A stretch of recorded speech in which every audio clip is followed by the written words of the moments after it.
యేసుక్రీస్తు నామములో మార్నింగ్ మన్నా అని ఈ కార్యక్రమానికి మిమ్మల్ని ప్రేమతో ఆహ్వానిస్తున్నాను. దేవుడు అనుదినం మమ్మల్ని ఆశీర్వదించి దీవించి బలపరచాలని దేవుని సన్నిధిలో ప్రార్థన చేస్తున్నాను. మీకు ముందున్న అడ్డుగోడలన్నీ దేవుడు తీసేయబోతున్నాడు. Thank you lord. ఎవరెవరైతే ఈ మార్నింగ్ మన్నా అని కార్యక్రమం వింటున్న వారిలో ఆర్థిక ఇబ్బందులతో సతమతమైపోతున్నారో వాళ్ళందరి జీవితంలో ఆర్థిక ఇబ్బందుల నుండి విడుదలవ్వబోతున్నాడు. మీ అప్పులన్నీ కొట్టివేయబడబోతుంది. ఎంతో కాలం ఎదుర్కొంటున్న ఈ ఫైనాన్షియల్ క్రైసిస్ అనేది మీ కుటుంబాన్ని విడిచి వెళ్ళబోతున్నాయి. మీ బిజినెస్లో గొప్ప ఆశీర్వాదాన్ని అద్భుతాన్ని మీరు చూడబోతున్నారు. దేవుని బిడ్డలారా, కొన్ని రోజులుగా యేసు రక్తాన్ని గురించిన సందేశాన్ని మన మార్నింగ్ మన్నా అని ఈ కార్యక్రమం ద్వారా వింటూ వస్తున్నాం. ఈరోజు యేసుక్రీస్తు రక్తాన్ని ఆశ్రయించే వారికి వచ్చే మరికొన్ని ఆశీర్వాదాల గురించి మీతో మాట్లాడాలని ఆశపడుతున్నాను. ఎంత ఎక్కువ యేసు రక్తాన్ని ఆశ్రయిస్తున్నారో అంటే ఉచ్చరిస్తున్నారో, యేసు రక్తం యేసు రక్తం యేసు రక్తం ఉచ్చరిస్తున్నారో అంతందుకు మీరు దీవించబడతారు. యేసుక్రీస్తు రక్తం తండ్రికి మిమ్మల్ని సమీపస్తులుగా చేయటమే కాకుండా యేసుక్రీస్తు రక్తము తండ్రిని మిమ్మలను సమాధానపరుస్తే అని కొలొస్సీ పత్రిక 1వ అధ్యాయం 20వ వచనంలో రాయబడి ఉంది. యెషయా గ్రంథం 59:1 ఏమని రాయబడి ఉందంటే, మీ పాపములే దేవునికి మీకును అడ్డుగోడ అయింది. దేవుని నుండి మిమ్మల్ని వేరు చేసింది ఏదంటే పాపం ఒక మనిషిని వేరు చేస్తే కొలొస్సీ పత్రిక 1వ అధ్యాయం 20వ వచనంలో ఏమని రాబడి ఉందంటే, యేసుక్రీస్తు రక్తం అయితే తండ్రిని మిమ్మలను ఏ పాపమైతే వేరు చేసిందో దేవుని బిడ్డలారా ఆ పాపాన్ని తుడిచివేసి కడిగివేసి మిమ్మలను తండ్రికి సమీపస్తులుగా చేస్తాయని పరిశుద్ధ గ్రంథంలో మనం చూస్తున్నాం. రెండవదిగా మనం చూస్తే యేసుక్రీస్తు రక్తం ఎఫెసీ పత్రిక 1వ అధ్యాయం 7వ వచనంలో ఏమని రాబడి ఉందంటే, ఆ విమోచన క్రయముగా ఇవ్వబడిన ఆ యేసుక్రీస్తు రక్తం మనలను దేవుని యొక్క కృప పొందిన వారుగా చేస్తాయి. దేవుని యొక్క మహదైశ్వర్యమైన దేవుని యొక్క కృపను మనం సంపూర్ణంగా అనుభవించగలుగుతాం.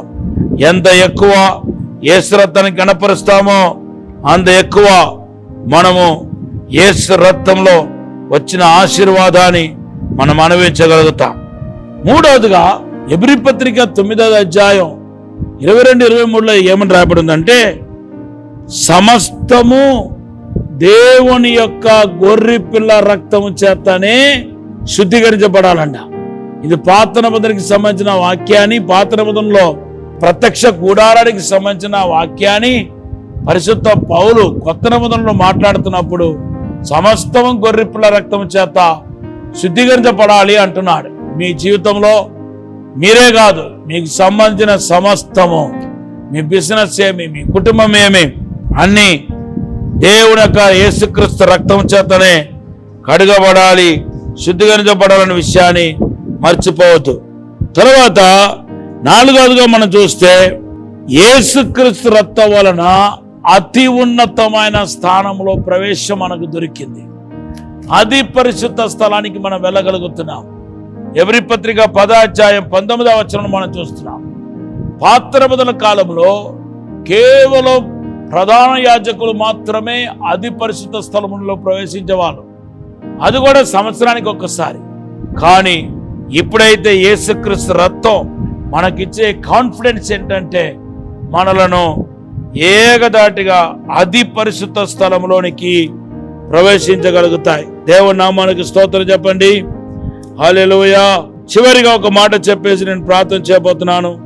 లేవియాకాండం 11వ అధ్యాయం 11వ వచనంలో మన కొరకు బలిపీఠం ఏదైతే చిందబడిన రక్తం ఏదైతే ఉందో, మరి పాప పరిహార బలిగా యేసు ప్రభు వధించినప్పుడు రక్తమే మొదటిగా వచ్చి పడింది. కాబట్టి మన పాపానికి ప్రాయశ్చిత్తం చేయబడింది.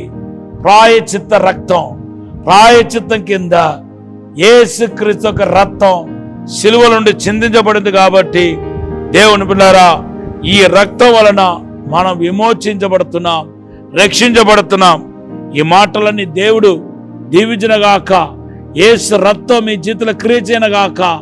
ఇంకా ఈనాటి నుండి ఎక్కువ ఏసురత కూర్చోనా, లేచినా, నడిచినా, పని చేసుకుంటా ఏసురత అనుకుంటా ఉండండి.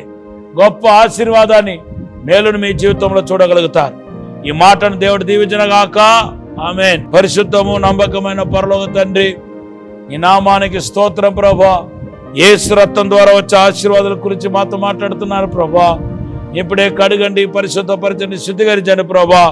మీరే వర్ధలో చేయమని, తాకుమని యేసు నామములో అడిగి వేడుకుంటున్నాము తండ్రి. Amen. Have a blessed day. God bless you. ఈరోజు దేవుడు మనకిచ్చిన వాగ్దానం మార్కు సువార్త 16:17-20. Have a blessed day. God bless.